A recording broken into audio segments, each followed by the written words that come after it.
I know what it is. Michael held a gun and planned to rob a bank. However, after robbing the bank, he did not escape. When the police arrived, he did not resist at all, and immediately surrendered and handed over his weapon. In court, when the judge saw the defendant for the first time, the defendant did not defend himself at all. Attorney Veronica, who took the initiative to defend him, was very puzzled, given that he had no prior record, and there were no casualties. The judge gave a lenient sentence, respected Michael's request, and sent him to Fox River Prison. Upon hearing the judge's verdict, a smile appeared on Michael's face. When he arrived at the prison, his cellmate was Sucre, who would be released from prison in 16 months. Sucre volunteered to introduce the prison situation to the new arrival Michael. This is a place where the strong prey on the weak. The prisoners are divided into two gangs, black and white. It's best to stay away from them. Michael seemed uninterested in all this.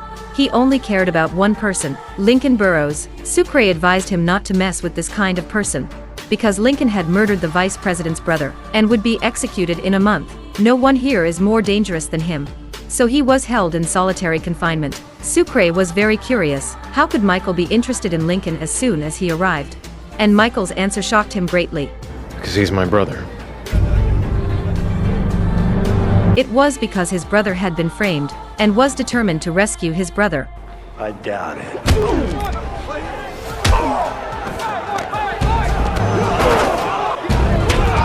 Michael found John, who was playing cards. He was once the top leader of the mafia. After being imprisoned, he relied on bribing wardens. He managed the prison factory. In order to see his brother, Michael wanted him to take himself into the factory to work.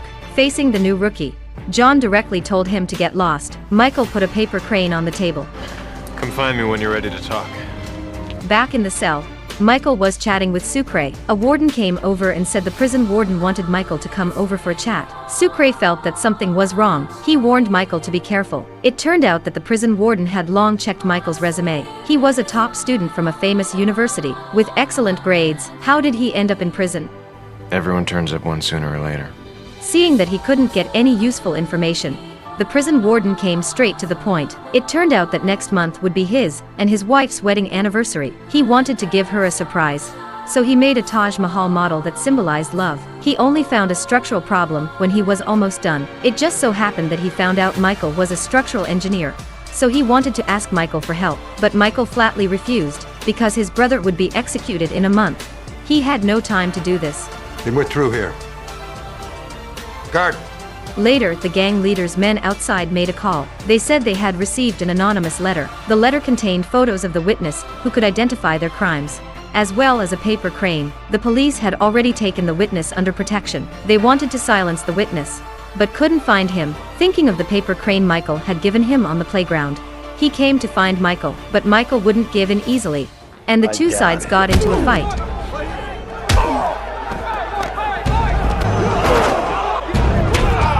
Here, anyone who starts a fight will be punished. The prison warden, in retaliation, directly put Michael in solitary confinement for 90 days. When Michael heard this, he had to help the prison warden fix the Taj Mahal model. This matter was finally dropped. On the other side, the gang leader John, in order to find the right clue, agreed to let Michael work in the prison factory. This way, Michael could finally see his brother and discuss the prison break plan. Michael approached Dr. Sarah, on the pretext of having diabetes, to receive insulin injections here, because he had already investigated beforehand. She was the daughter of the current governor. Due to family conflicts, she had come to work in the prison to do what she loved. He took this opportunity to develop a closer relationship with Sarah, and also took time to observe the outside through the window, planning an escape route. Since he didn't actually have diabetes, his hands started shaking non-stop after receiving too much insulin. Sarah suspected that he might not have diabetes, so she suggested doing a test next time. To avoid being found out, Michael went to find Benjamin, the prison's medicine guru, and asked him to help get medicine that could counteract insulin. Seeing Michael hand over the money,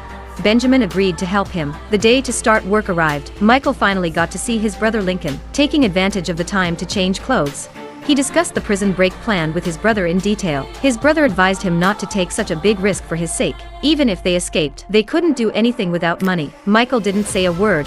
He turned his head to look at DB Cooper. Even if we have money, we still need someone to help us hide our identities after escaping. Michael looked at the gang leader again, and said, I already have people lined up. They just don't know it yet. But escaping from this high security maximum security prison was far from being as easy as just talking about it. This prison had undergone renovation and reconstruction a few years ago, and the contractor was exactly the company where Michael had worked. Michael had a thorough understanding of the prison's structure. To avoid forgetting every corner, hid the entire prison's blueprints in the tattoos on his upper body.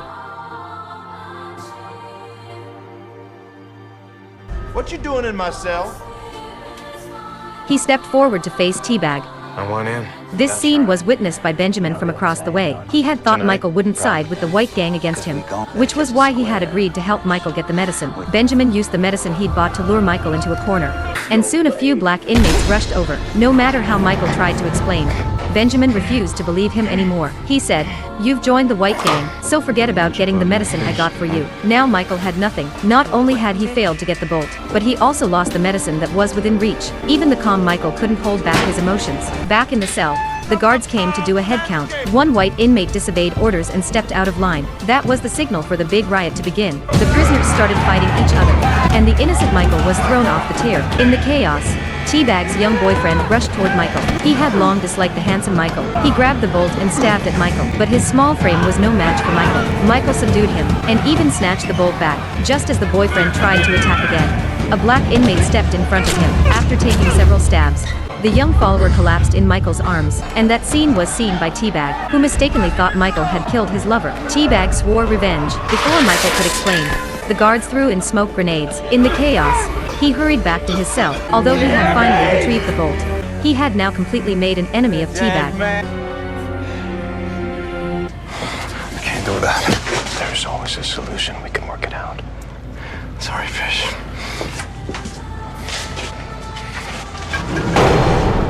Michael took advantage of when no one was around. He secretly pulled out the bolt he had taken from the bench, and kept grinding it on the ground non-stop. The bolt was sharpened into a hex wrench. He rolled up his sleeve, and pressed the hexagonal bolt against the tattoo on his arm. The size was almost the same, so Michael inserted the bolt into the drain socket of the sink, and quickly unscrewed it. But digging a tunnel in the prison cell, large enough for a person to crawl through, was a massive project. He also had a roommate, Sucre, who would definitely notice. He had no choice but to bring Sucre into the plan. He first needed to verify whether Sucre could be trusted. To test him, during a work session, Michael intentionally hid a cell phone in front of Sucre. Then he asked his brother Lincoln to report that he had seen Sucre hiding a cell phone. Possessing a cell phone in prison would add 2 years to his sentence. The guards immediately confronted Sucre. Unexpectedly, he risked being thrown into solitary confinement, but did not expose Michael. In return, Sucre asked Michael to lend him the phone to call his girlfriend, but who would have thought the phone was just a bar of soap painted black? Sucre felt he had been tricked, and angrily confronted Michael. "What do you mean by this?"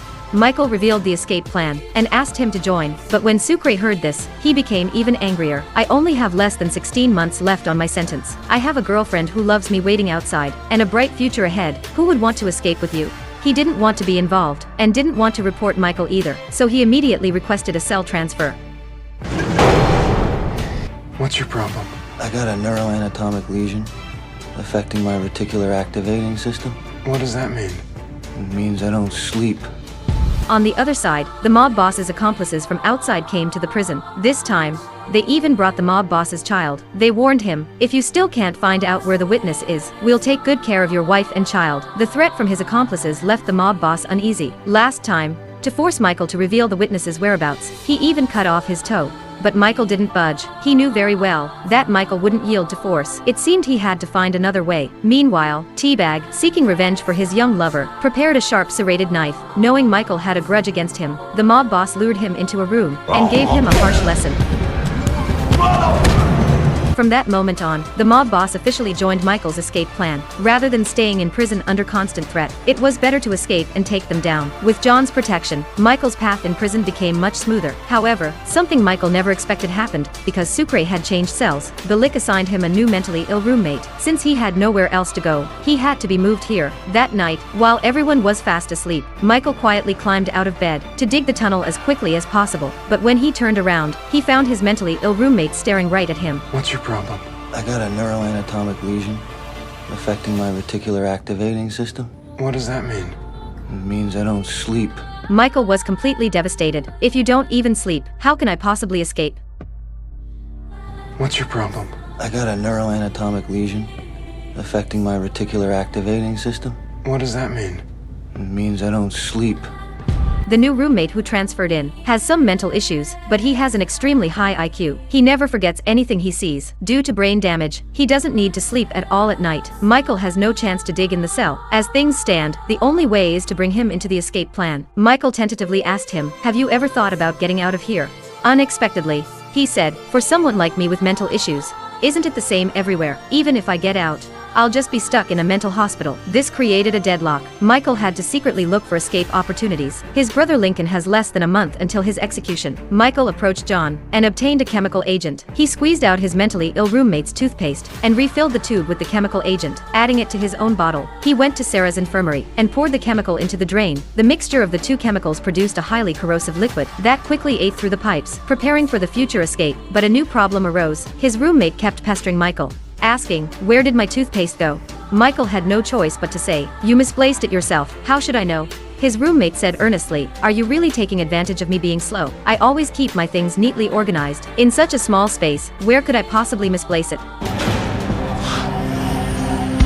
Michael kept trying to avoid his gaze, but the guy always appeared behind Michael like a ghost, seemingly having discovered the secret hidden in Michael's tattoo. In the middle of the night, instead of sleeping, he lifted Michael's clothes to examine the tattoo beneath. He had become fascinated by Michael's tattoo. Using his exceptional memory, he recreated Michael's tattoo in his notebook. Michael was driven completely mad by him. Just then, his former roommate Sucre urgently found Michael and said he had changed his mind. He wanted to join Michael in escaping. It turned that a few days earlier, his so-called friend visited and told him, "Your girlfriend is with me now. We're getting married soon." This infuriated Sucre. He immediately called to confront his girlfriend, but she said, "I'm almost 20 years old. I can't wait any longer. I don't want to wait 16 months for you to get out." Hearing this, Sucre didn't want to wait a moment longer. Even at the risk of escaping prison, he had to get out and salvage his relationship. Seeing Sucre change his mind, Michael was delighted, but they still had to deal with the mentally ill roommate. When Michael returned to his cell, he was shocked to discover that his roommate had pieced the entire tattoo together using his incredible memory. So, Michael walked toward the cell door.